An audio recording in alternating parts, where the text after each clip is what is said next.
Hello, and welcome to Warhammer 40k's Grim History from the Beyond. I am Zeckthar. And I'm Yuksen.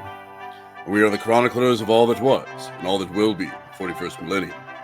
We've seen the rise and fall of many empires, and this week we will be looking into that most noble of Space Marine chapters, the Salamanders. Right you are, brother, the Salamanders, a beacon of hope in such a dark universe. The protectors of mankind, and quite honestly, the good guys in a galaxy of horrors and corruption. They are benevolent guardians of humanity where every child is precious to them and no sacrifice is too great to save a single human's life. I couldn't say it better myself, Yuksen. Well, let's dig in, shall we? Well, I hate to say it, Yuksen, but our time of chronicling the Salamanders is coming to a close. Indeed, Zeckthar, but it has been fun. And as always, we start off our last week with questions from our listeners. Right you are, Yuksen. And this week, we have a couple of really good questions. Our first question comes from Lynn Crombie 271. And it is, if the Salamanders planet is so inhospitable, why don't they just take over another planet? Honestly, I think this is kind of a two-part question or answer. The first is that the planet of Nocturne in their solar system is actually the easiest planet to live on.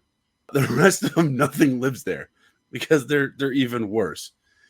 And secondly, I think it's because it's just their nature. They're kind of, the Nocturian people are stubborn and stoic. It kind of is what makes them them.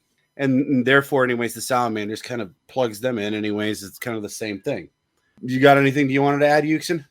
Other than what you said, basically it's, like you said, it's part of their nature, and also it helps shape them into what they are instead of being, like just these people that just, we're here. They actually have that camaraderie created from being together in familial sense instead of just being spread out amongst billions of people. Right.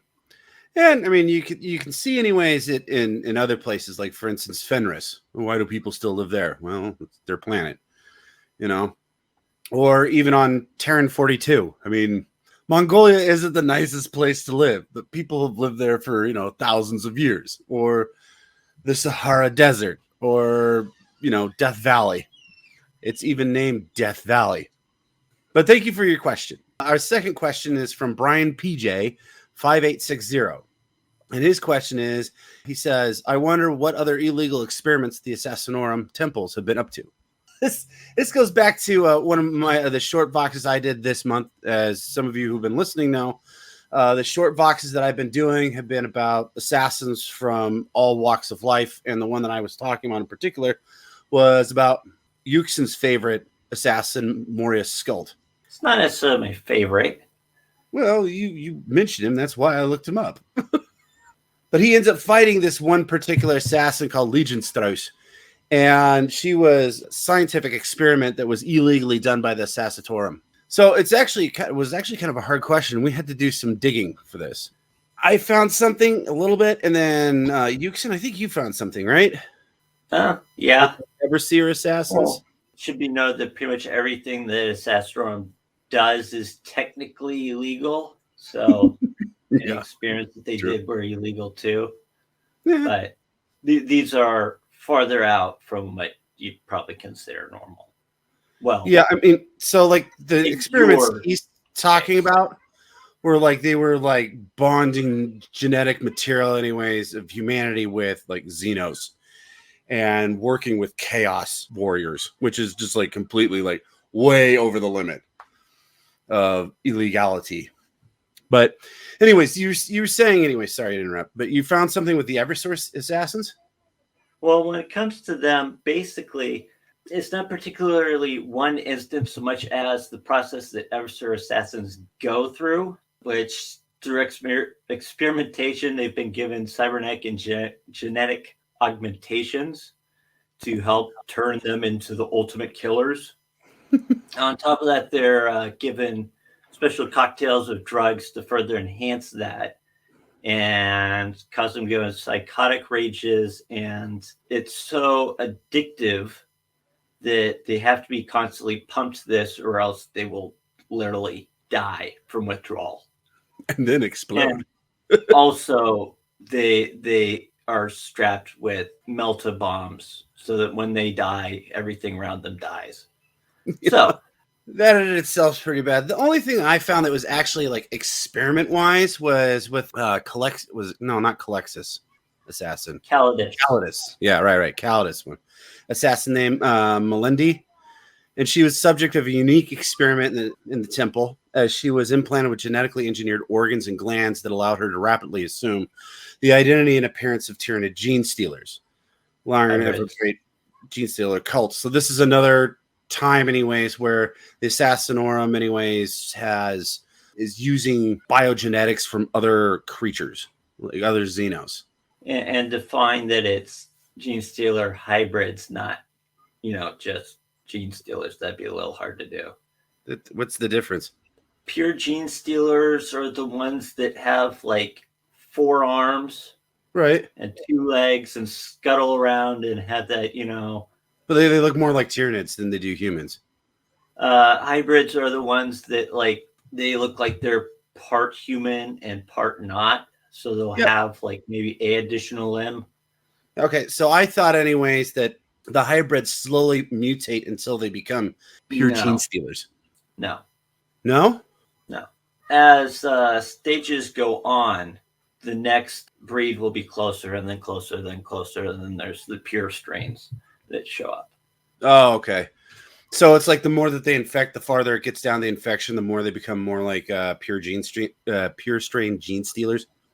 Yeah. Ah, gotcha. Well, I hope that answered you guys' questions. And once again, I must thank our fine listeners for going through the time to ask questions. But I see we've got quite a bit of time left, so I figured we could go over how the Salamanders deal with other Astartes groups. Whoa, I thought we were going to talk about flamethrowers. Well, I guess we can, but what can you really say about them that isn't in their name already? They're flame throwers. They throw flames. Well, as you know, Zeckthar, just about every race in the Milky Way system has a different variant of the flamer. Mm-hmm. And I thought it'd be important to explain how salamanders are different. Now, if you just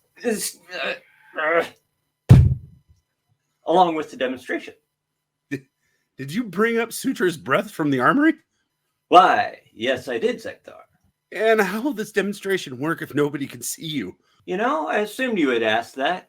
And to be frank, there's nothing like the sound of a flamer igniting and sending a giant bloom of flame towards your enemies. That's not a bad idea. Why don't I get some targets and set them up while you give your dictations on flamethrowers? That sounds like a plan. Okay. I'll be right back. Where did I put that stuff? Flamer weapons have the capability of unleashing a liquid incendiary chemical that bursts into flames as it leaves the weapon.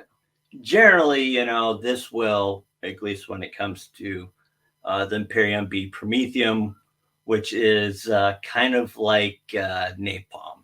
So it sticks to somebody and literally bursts into flames. So, yeah, just normally what you'd think for a flame-related weapon. But at least when it comes to the Imperium, it can range from just the standard small little flamethrower, almost like a pistol size, which you only get a few squirts out of, to even ones that they have on Hellhound tanks and even Titans, which are basically just, well, let's put it this way, they define them as god machines.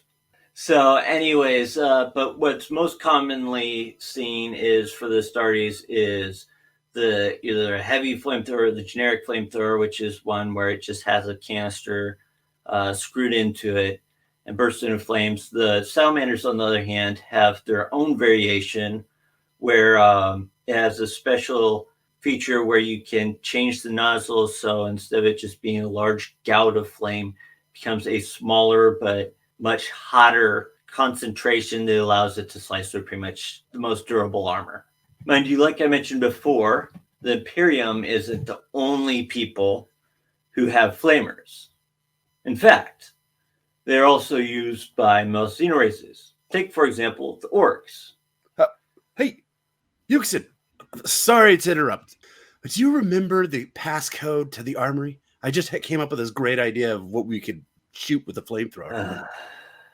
1, 2, 3, 4, 5. The code is 1, 2, 3, 4, 5. Right. Huh. That's the same thing I've got on my luggage. Well, sorry to interrupt. I'll be back. I gotta change my luggage. And you wonder why. Now, fire has an undeniable appeal to the greenskin race. The fascination with fire and fun of setting things ablaze sometimes gets so profound that an orc will join the ranks of the Burna Boys. Now, the Burna Boys utilize long, stripped-down flamethrowers from which they take their name. And, of course, they're called Burnas. Just like any other flame weapon, they burst gouts of fire, except for in their case, it's generally made from some sort of oily thing instead of promethium. But at the same time, kind of similar to the Salamanders flamethrowers, they tend to add a particular nozzle to it that if you use it, it becomes basically like a torch. So you can basically cut through pretty much anything short of a metal bulkhead. So, of course, they have to give this a name. And yeah, highly technical name. Cut and flame. Because, Well, there you go, brother. I finished setting up those 3 targets for you. Did I miss your whole narration? Unfortunately, yes. What took you so long? Well, I was hustling down the hall to just get our regular cutout targets. And it struck me that perhaps we should get some targets that make a little bit more, noise. Really? Well, let's see what you brought up. Oh boy, this looks like fun. Now, today, kids, we will be using a relic from the Salamander's very own chapter known as the Suture's Breath. Now, as we have already stated, the Salamander chapter is well known for its use of flamers and how many of them like to, make unique modifications. Well, one such modified flamer has a reputation with members of the Death Watch, operating in the Jericho Reach. Legend says it once belonged to a particularly vicious salamander by the name of Suture, who used a unique propellant that made the flamer shoot an extended range of terrifying ultraviolet fire. And we happen to have it here. Honestly, brother, you surprised me. How long did it take you to find that in our vast armory? Well, it was pretty easy. Remember, I am the one who cataloged our vast expanse of knowledge, while you collected new items. Which reminds me, you did catalog what you took out from the armory for this experiment, yes? Nope. But I can do that later. Let me show you what I got first. On the right side, we have a pile of gas canisters. I figured that'd make a pretty decent boom. But in the middle, we have some leftover ordnance we picked up from the world of Opius. Finally, to the left, we have just a regular target. Great. But why one of our normal targets? Well, I thought that perhaps you would like to explain how the accuracy on these things works.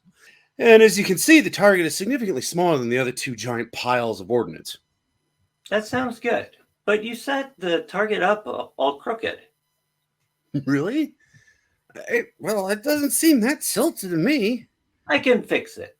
Bob, go straighten up the target out for me, will you? Hey, what are you go? Wait a minute. No!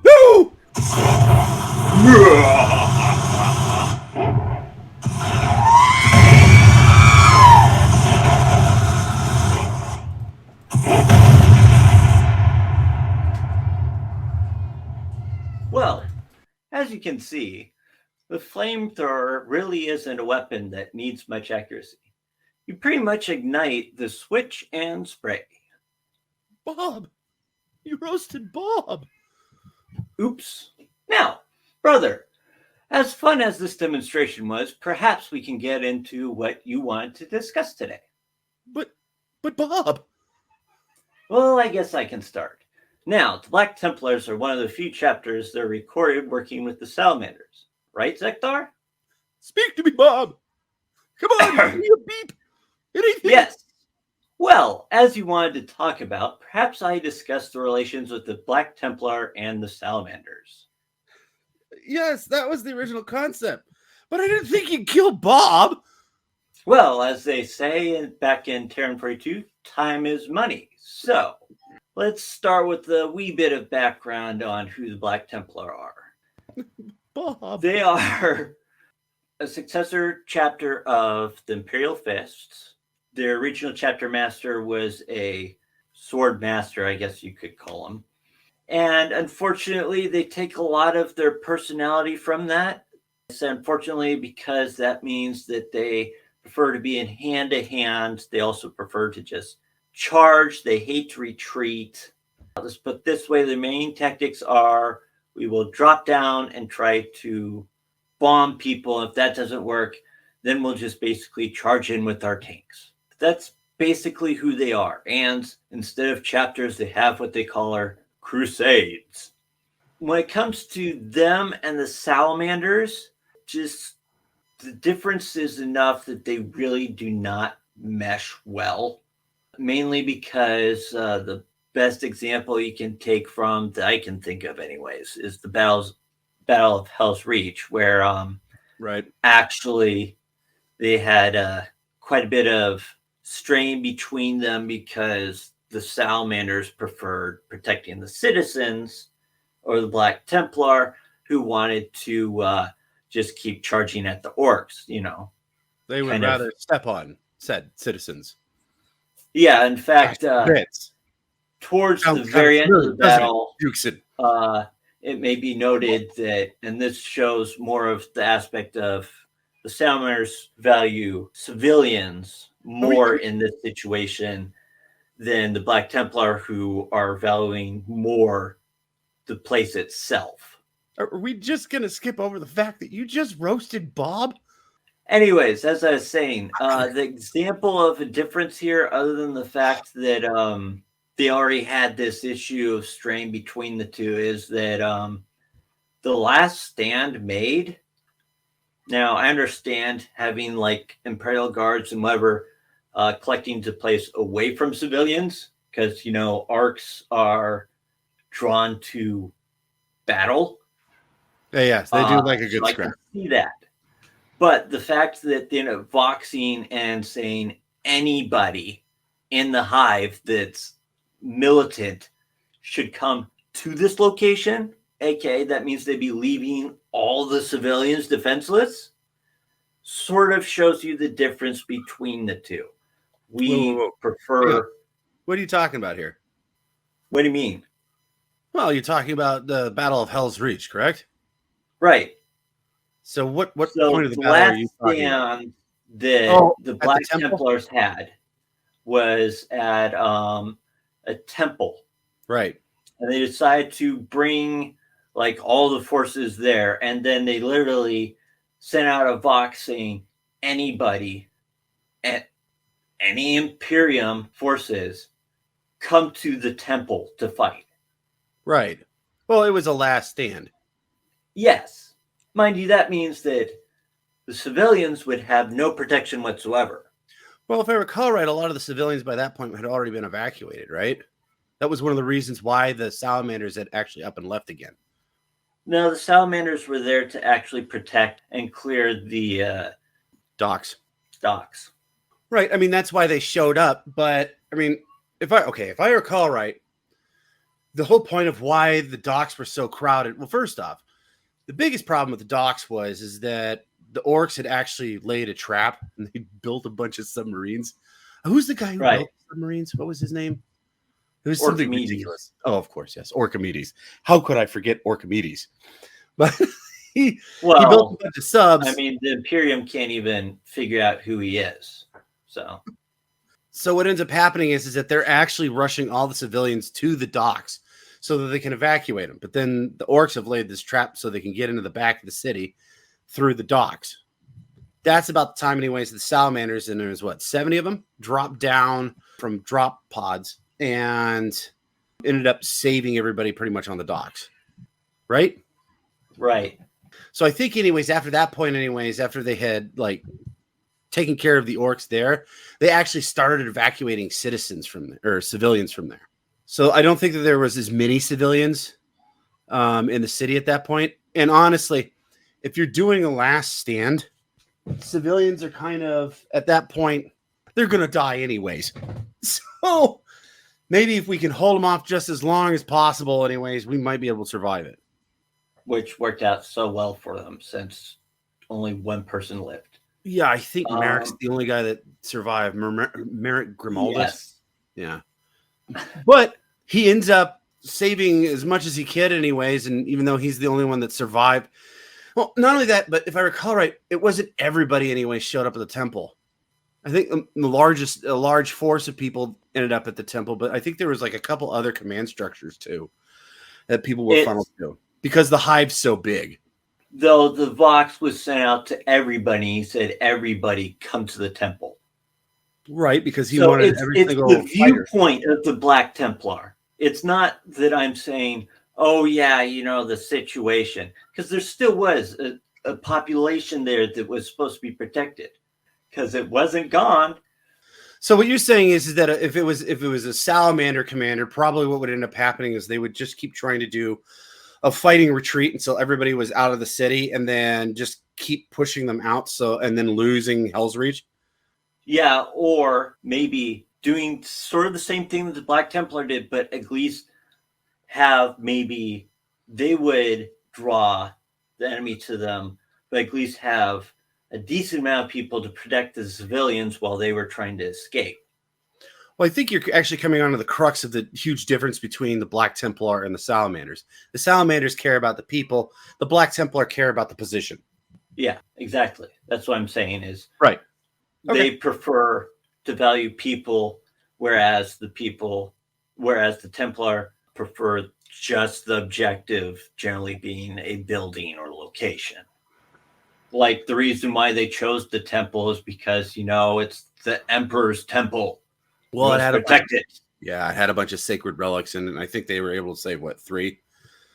I don't know. And then he brought them back later. Yeah. One of them I thought was kind of funny for a Korra. It was a pillar. It's like, that's what you saved? A pillar? Well, okay. More power to you, I guess. But yes, and you can definitely, anyways. I mean, if you look at both of them, they have. I mean, you can look at both sides of that argument and kind of pick, anyways, what tactics you would rather use. Personally, I think Salamanders actually use a little bit more wisdom in their tactics. Like you said before, Black Templars are almost. You know who they remind me a lot of? Orcs. Yeah. I mean, they kind of have that. Except same sometimes orcs actually do even more intelligent things, which is kind of saying a lot. Orcs are unpredictable. That's the thing about orcs. But they do prefer, anyways, to just charge first and ask questions later, which is kind of a very similar thing, anyways, to the Black Templar. But like I said, I think the Salamanders, anyways, use a little bit more tactical sense than the Templars do. But their objectives, anyways, and how they look at combat are so vastly different. And quite frankly, I think the Salamanders get along fine with the Black Templar. I think it's the Black Templar that have a problem with the Salamanders. I think that the Salamanders don't necessarily get along, but they don't dislike them either. I think they just treat them as these are, battle brothers, fellow Space Marines. Right. But I don't think they go, "Hey, what's up?" No, I just don't see them doing that. Now, as opposed to another group, anyways, that fought with the Salamanders during the Second War of Armageddon, I believe, anyways, and it was kind of. They were both there. Let's just put it that way, and they both did interact with each other. Right, and it was the Blood Angels, right? In particular, anyways. If I recall right, Dante had a huge regard for Tushan, the chapter master of the Salamander. Yeah, and he was just he was fairly young, wasn't he? Well, he was. Oh, young is relative. Let's put it this way: he was not nearly as experienced as chapter master, definitely, because he had only been a chapter master for about 3 years. Right. Well, not only that, but this is Dante we're talking about. And Dante is, I think he's considered the oldest Space Marine that isn't like in a dreadnought or something of similar sorts. Even more than Um, what's his face? The Space Wolves chapter master. What's his name again? Grimgor? No, Grimnar, Grimnar. Thank you. Logan Grimnar. Yeah, Logan Grimnar. I thought he was like the oldest. No, he's just old Well, as he's dirt. They're both old, actually, probably older than dirt. Uh, no. Well, I mean, Logan was actually in the first War of Armageddon. That's how old he is. But and I haven't really looked that much into how old Dante is. But if I recall right, we were talking about this earlier, and I think you mentioned anyways that he is actually older than Logan or Logar. yes, Yeah. Which is Logan. saying Logan. God dang it. I hate names. Logan Grimnar. Don't try to combine it. And as soon as you hear anyways Grimgor Ironhide in there, it's like, and we've lost Zeckthar. He's given up on the names. But so how did Dante deal with the Salamanders in the Second War of Armageddon? Okay, so in the Second War of Armageddon, there were three main forces that interacted with each other. There was the Blood Angels, the Ultramarines, and the Salamanders. And actually, all three of them had their chapter masters there. Mm-hmm. So you had Dante, you had Tucson, and then for the Ultramarines, it was Marnius Calgar, I believe is how you pronounce his name. Although you are forgetting one other very important piece, anyways, of the Second War of Armageddon. Old Baelai. He was there too. I said the three Space Marine groups. Oh, okay. So you just said the three main groups. So I just was okay. So the three main. He's Space an individual. He isn't a group. Well, that if you talk to the orcs, they might have a different opinion about that. They kind of consider him a one-man army. Anyway, sorry. So in that particular situation, both Calgar and Tucson both basically said, hey, Dante, you're the most experienced. You probably have the best ideas. We'll let you take charge. Because you're older than dirt. Understandable. He's older. He has more experience. Right. He'll probably be able to do a better job. Right. And so he basically set up where the Blood Angels will be in charge of attacking. The Ultramarines will be in charge of defending the hive. And then Tucson with his Salamanders would be in charge of both the supplies and also helping the civilians escape. So, which is probably one of the less honor-worthy generally when people look at it. Because, you think, yes, this person was a stalwart defender of the hive, or this guy massacred a whole bunch of people as he broke through the enemy. And then you get to, well, these guys, kept the supplies running. They did help some civilians leave. But what people don't realize is that's actually a very, very key thing also, because, for one thing, you're removing further hindrances of the battle by removing civilians. Right. Also supplying, the ammunition and all the provisions to the people so they can actually continue fighting. The tip of the spear is often blunted if you don't have anything to shoot with. Yeah. But after the war, actually, Dante sought out Tucson and ended up praising him in front of all of the Blood Angels as a show of respect, because Tucson and the Salamanders represented what the Space Marines should be, and they did what Space Marines should be doing. Right. So they valued what the Salamanders are. Right.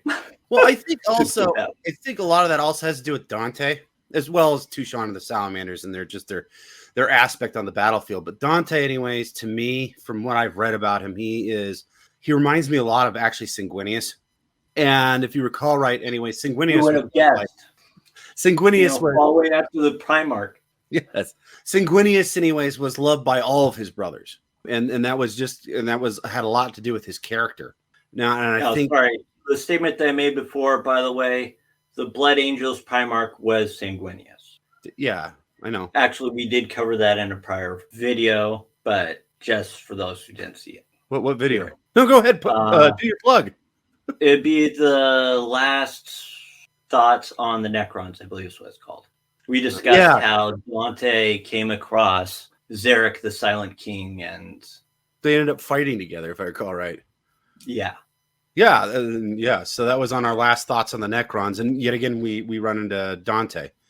Dante is one of those characters, very much like Logan Grimnar, anyways, who just kind of pops up everywhere because they've been around as long as they have, and they're kind of important to the Imperium. Or like Rabute Gilliman, he just keeps showing up. But like I said, I think a lot of it has to do with also Dante's character. But that whole concept that he would actually, like honor Tushan in front of the entire, his entire chapter is actually very commendable, and it shows anyways understanding him out to begin with. Right. I mean, if he was like, it's not like he was just nearby and said, "Hey, come here for a sec." No, he actually sought him out and went, "Here, I want to talk to my fellow brothers here, and I want you to be here. I want to personally thank you in front of my entire chapter."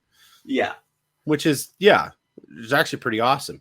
Now, I know so the Salamanders, from what I have read anyways, they do kind of get along with just about everybody that's a loyalist space marine.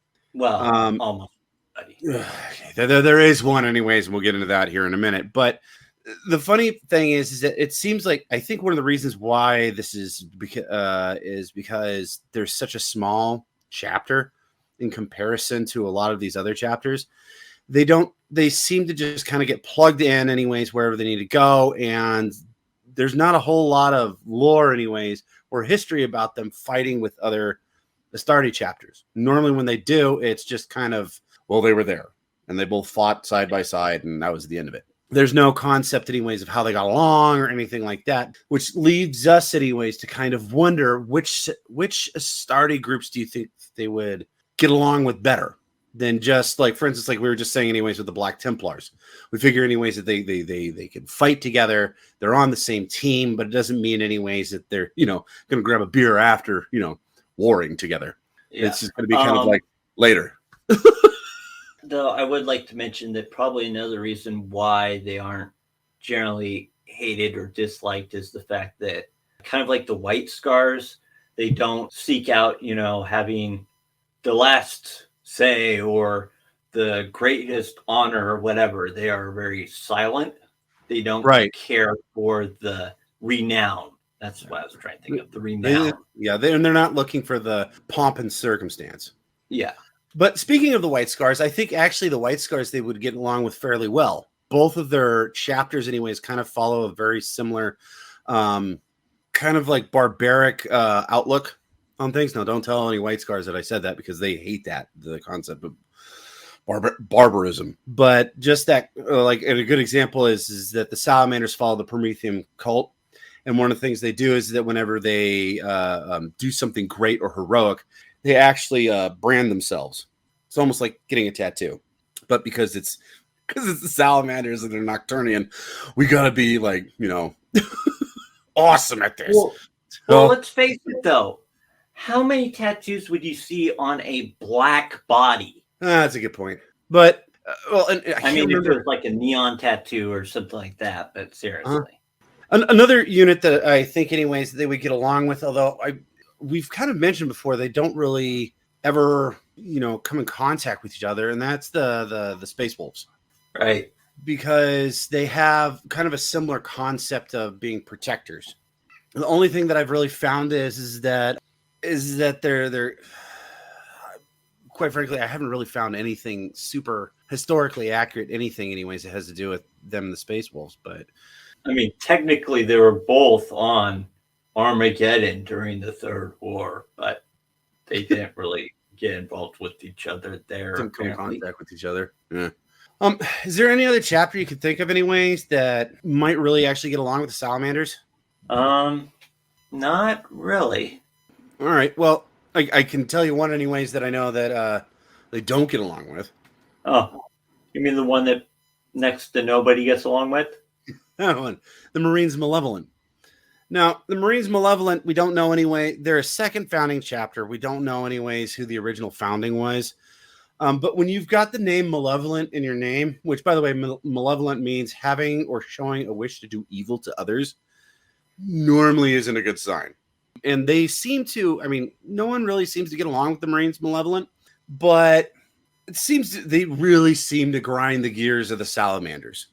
And it wouldn't shock me at some point, anyways, these two chapters, it wouldn't surprise me in the least, anyways, if these two chapters ever came to blows.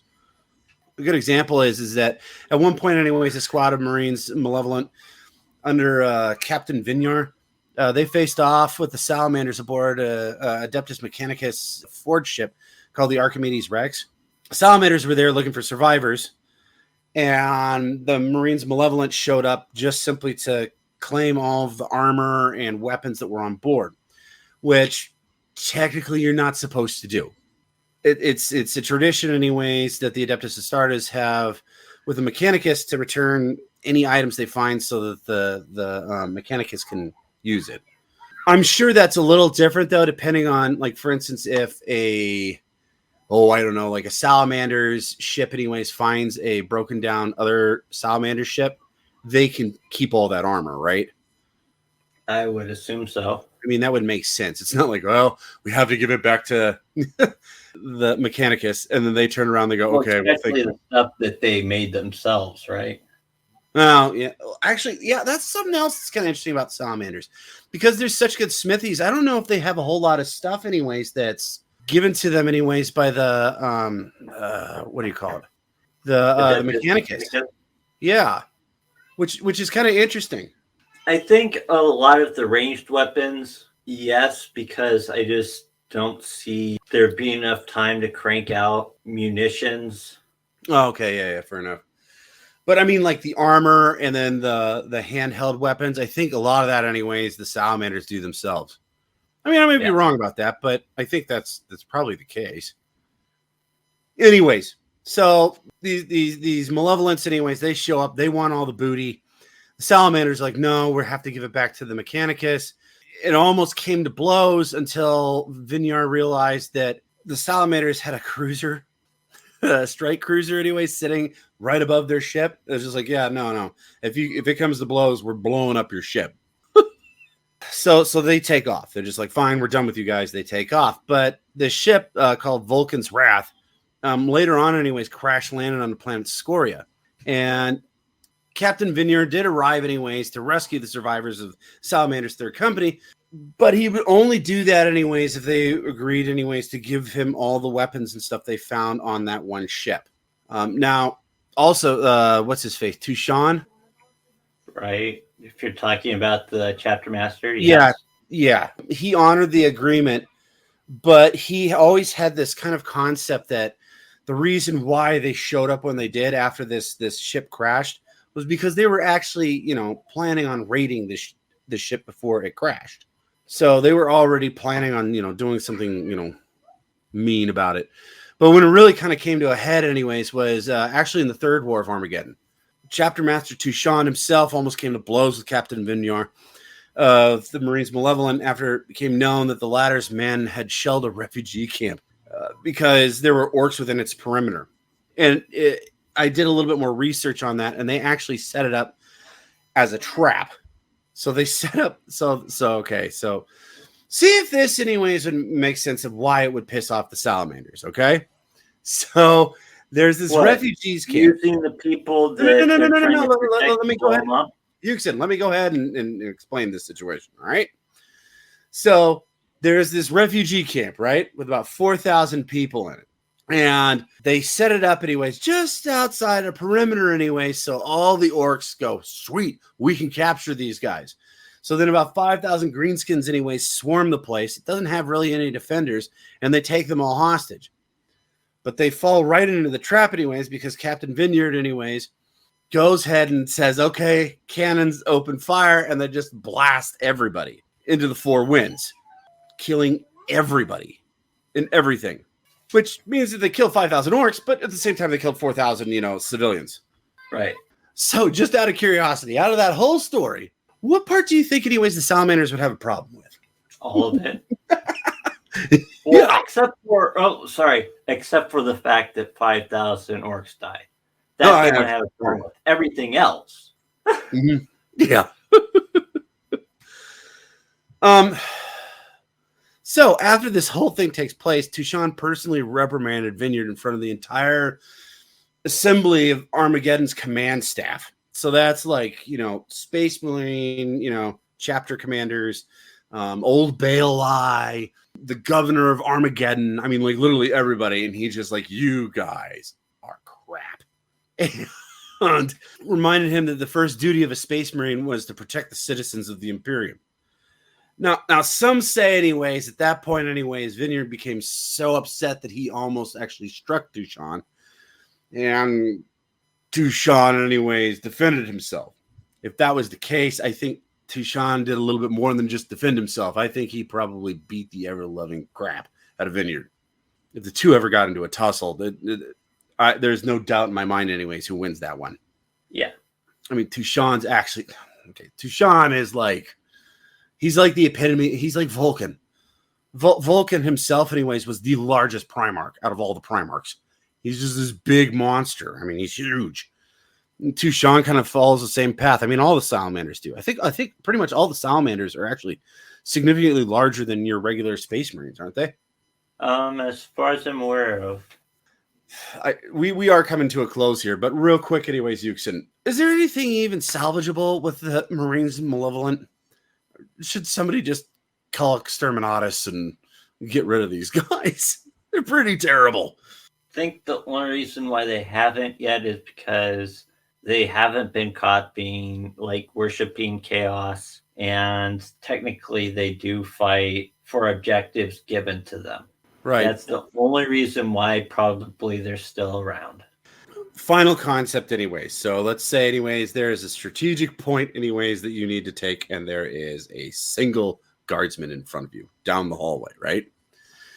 If you're looking at like the standard Space Marine, well, we'll just go ahead and use the Blood Angels at this point, okay? Or actually, better yet, how about we use the Smurfs, the Ultramarines? Ultramarines, right? He's going to run towards his objective. He's going to kind of scoot around the guardsman and just keep going, right? Then you have the Black Templar. The Black Templar will just literally just run over the guardsman. He doesn't care. He's going to run over the guardsman. Or shove him out of the way. Or shove him out of the way. Yeah, just like, boom, He's probably got like a few broken ribs. He's just like, he's not doing good. Then you have the Marines Malevolent, who would literally, on purpose anyways, jump on top of the guardsman anyways, crushing him into the ground, and then laughing as he continues on anyways to his objective. And then we have the Salamanders, who would literally anyways just like run up, get in front of the guardsman anyways, and then walk him back anyways until he was safe, and then take the position. You think we got that actually pretty centered there?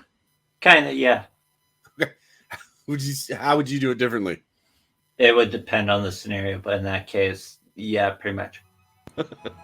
Well, I hate to say it, Yuksen, but our time is up. Join us next time as we discuss a peculiar group of Xenos known as the Leagues of Voltan. Yes, those stunties that even the Imperium of man likes. Yeah, that in itself is strange. Well, now that I think about it, are they really actually Xenos? Or are they, what are they? Abhuman?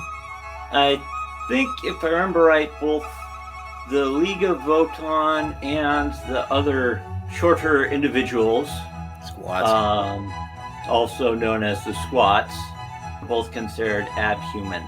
Ah, well, that's probably why for different reasons. Them. But if you liked our podcast, feel free to subscribe, follow, like, and comment, or send us a question at www.asherocket.com. Yes, that's www.asharacka.com. Yes, and as always, this is Zeckthar and Yuksen signing off.